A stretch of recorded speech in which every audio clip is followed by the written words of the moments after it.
ऐसे बिहेव करते हैं।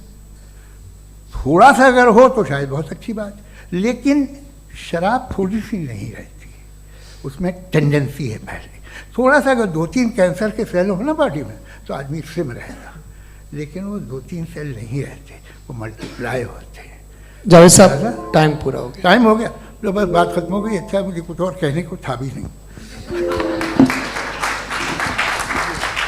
जी, मैं पहले जवाबी दौर के लिए इनवाइट कर रहा हूँ मुफ्ती साहब को। Your rebuttal round 1, you have 7 minutes.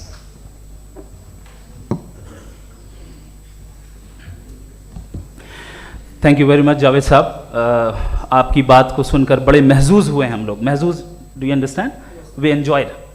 Okay, अब थोड़ा सा लॉजिकली उसको हम लोग देखते हैं। दरअसल हम लोगों ने कल गुजारिश की थी मुफ्ती साहब से भी, जावेद साहब से भी, कि हिंदुस्तानी ज़बान आम फहम सबको समझ में आ जाए और जहाँ कहीं आप मुश्किल शब्द इस्तेमाल करें वहाँ बताते भी चलें। Thank you. तो सबसे पहले हमारे रिस्पेक्टेड जावेद साहब ने हवाला दिया कि खुदा फ़ानी है।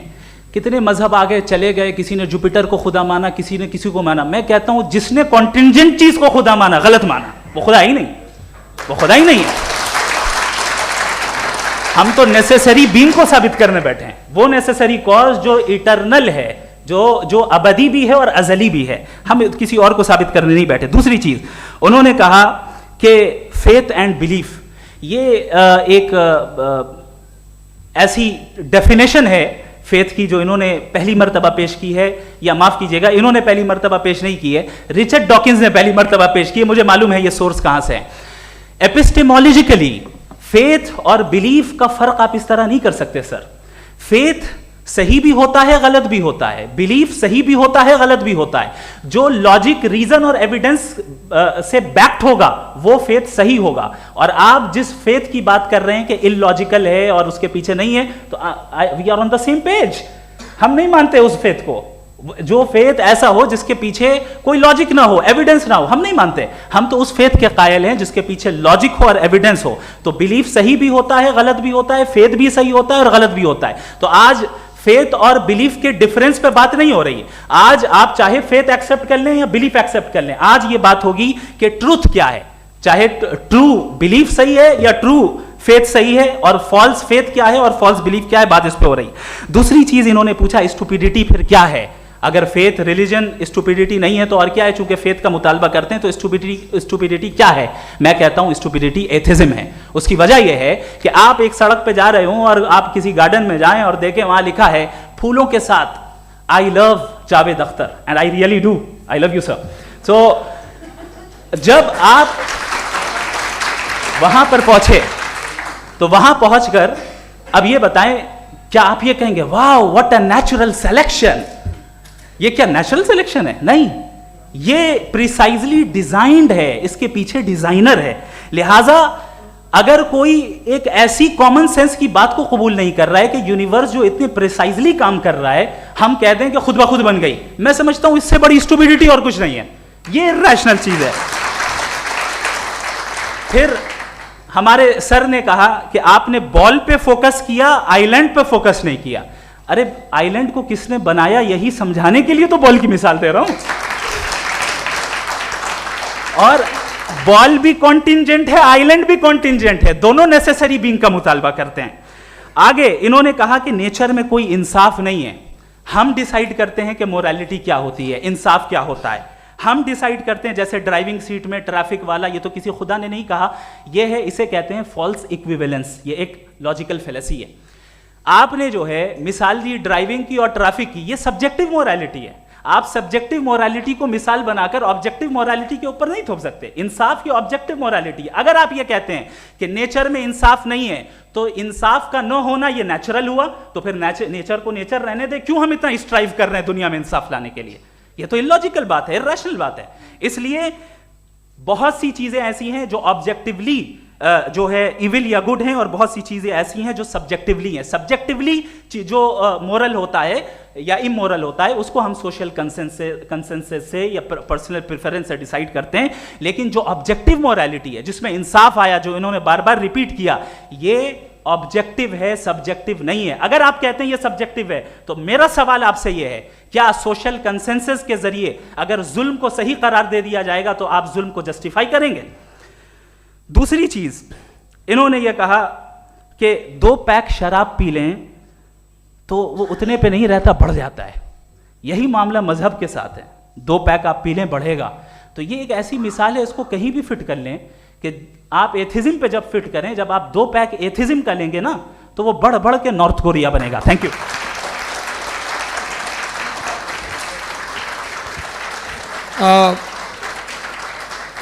फर्स्ट राउंड के रिबटल के लिए मैं जावेद साहब को इनवाइट कर रहा हूं। आपके पास 7 मिनट का वक्त है, रीसेट कर दीजिएगा प्लीज। मुझे इस बात की खुशी है कि मुफ्ती साहब ने भी मान लिया कि नेचर में कोई इंसाफ नहीं है। तो कोई भी चीज़ जो इंसान ने नहीं बनाई है उसमें इंसाफ नहीं होता है। एक बात मैं आपसे अर्ज़ करूँ, ज़रा पता लगा लीजिएगा, ये जो आप बाग में जाते हैं बेहद खूबसूरत फूल देखते हैं ना, इनमें से कोई नेचुरल नहीं है। ये सारे फूल क्रॉस करके बनाए गए हैं। जो जंगल में फूल होते हैं नहायत मामूली होते हैं, ये फूल इंसानों ने बनाए हैं। जो आप बाग में देख के वाह वाह कहते हैं, ये इंसानों के बनाए हुए हैं। डिफरेंट फूलों को क्रॉस करके, डेवलप करके, फिर क्रॉस करके इस तरह से बनाए गए। नेचुरल फ्लावर नहीं। किसी जंगल वीरान में जाके आप गुलाब के फूल नहीं देखेंगे। ये सब बनाए हुए इंसान ने, बहुत से काम इंसान ने किए हैं। बाकी है कि आपने मेरी एक बात का जवाब नहीं दिया, जिससे मुझे शिकायत है कि फेथ क्या है और आप फेथ मांगते क्यों हैं मुझसे। आप तो लॉजिकल हैं, आपके पास तो सारे रैशनल्स हैं, आपके पास सारे सबूत हैं, तो आपको फेथ की डिमांड क्यों करते हैं कि भाई तुम सरेंडर कर दो और सवाल मत करो। कोई मजहब सारे सवाल करने की इजाज़त नहीं देता है और मना करता है कि ज़्यादा सवाल ना करो, बह जाओगे तुम। आप क्यों रोकते हैं? हकीकत यह है कि इंसानी तारीख क्या है। इंसानी तारीख ये है कि दुनिया में 2 तरह के लोग हुए हैं। एक वो जिन्होंने अपनी लाइल्मी की परस्तिश की है, दूसरे वो जिन्होंने अपनी इग्नोरेंस या लाइल्मी से झगड़ा किया है और मालूम किया है कि क्या है। ये जो आप कह रहे हैं, आज आप हैरान हैं कि भाई ये यूनिवर्स कैसे बनी। लोग हैरान थे कि सूरज डूबता है तो इधर से कैसे निकलता है। और आप एक कदम जाके हमेशा का मानने को तैयार है, एक कदम पीछे ही मान जाइए। भाई आप इसके बाद जाते हो, कहते सवाल ना करना कि ये कहाँ से आया, ये पावर तो हमेशा से हमेशा रहेगी। तो आप यूनिवर्स के बारे में मानने में क्या तकलीफ है? एक कदम पहले रुक जाइए।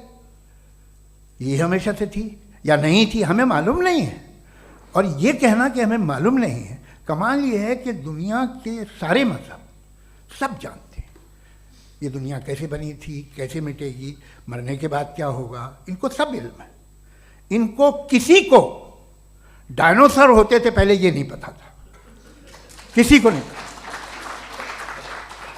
किसी भी दुनिया की मजहबी किताब में डायनासोर का जिक्र नहीं है। लेकिन बाकी सब बातें, how to make universe in 4 easy lessons and बाकी सब पता है।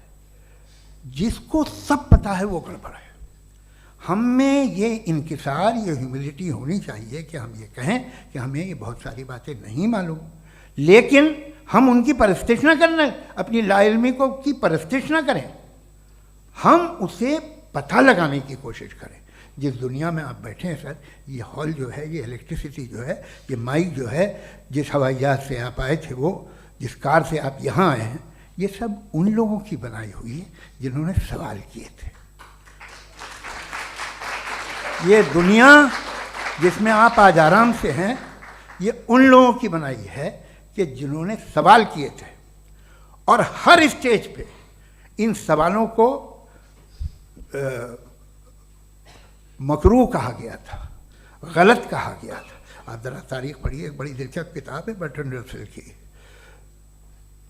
जिसमें उसने रिलीजन एंड साइंस कि कब से रिलीजन जो है साइंस के अगेंस्ट है। और हद तो ये है कि भाप के इंजन के खिलाफ थे, स्टीम इंजन के भी खिलाफ थे, और फतवे हुए उन पर, वेटिकन ने दिए। तो ये हमेशा, अभी जैसे ही ये राइट विंगर आते हैं अमेरिका में पावर में, तो वो जो अपना ये क्या बोलते हैं उसे, सीड क्या बेटे, सीड क्या जो, हाँ नहीं सीड जो होते हैं जिन पे जी नहीं भाई, वो जो ह्यूमन बॉडी के